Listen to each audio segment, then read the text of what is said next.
और गाजा से इस वक्त की एक और बड़ी खबर सामने आ रही है। इजरायल ने गाजा में जबरदस्त बमबारी की है। गाजा के नुसीरात में आईडीएफ ने शरणार्थी कैंप पर हमला किया। इस हमले में कम से कम 18 लोगों की मौत की खबर सामने आ रही है, जबकि कई लोग घायल बताए जा रहे हैं। नुसीरात मध्य गाजा में शरणार्थी कैंप है जिसमें बड़ी संख्या में लोग रह रहे थे। तो इजरायल का ऑपरेशन हमास जारी है। दूसरी तरफ हमास के लड़ाकों से भी उसे कड़ी टक्कर मिल रही है। 2.5 महीने से जारी इस युद्ध का अंत कब होगा कहना मुश्किल है, लेकिन हर दिन हो रहे हमलों में सबसे ज्यादा नुकसान आम लोगों का हो रहा है।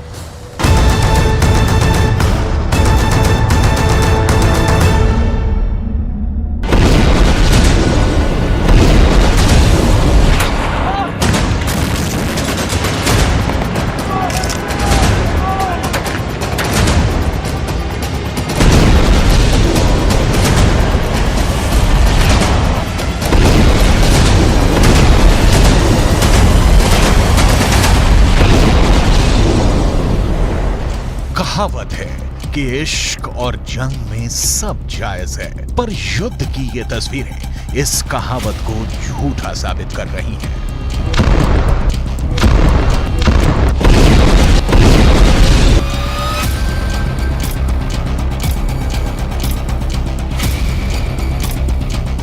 आशियाने खंडहर में बदल गए हैं।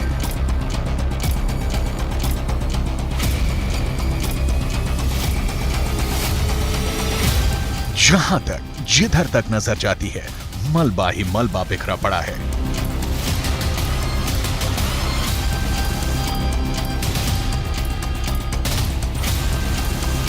बमबारी और हमले के बाद की ये तस्वीरें लोगों का दर्द बयां कर रही हैं।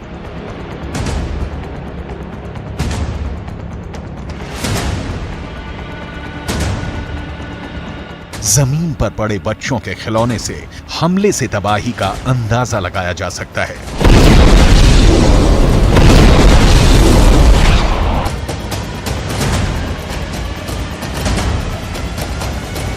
इमारतों की ढेर से निकलती ये लाशें युद्ध का मंजर बता रही हैं। ये तस्वीर कहीं और की नहीं बल्कि गाजा के शरणार्थी कैंप नुसीरात की है। इजरायल पर आरोप है कि उसने सेंट्रल गाजा के शरणार्थी कैंप पर हमला किया है, जिसमें 18 से ज्यादा लोगों की मौत हो गई है। हालांकि इजरायल ने इस पर कोई टिप्पणी नहीं की है। इजरायल ने गाजा पर यह हमला 23 दिसंबर की रात में किया।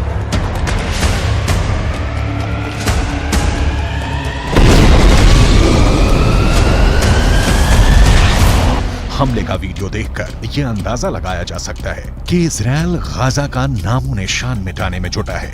इजरायल गाजा के हर एक अड्डे पर निशाना बनाकर हमला कर रहा है।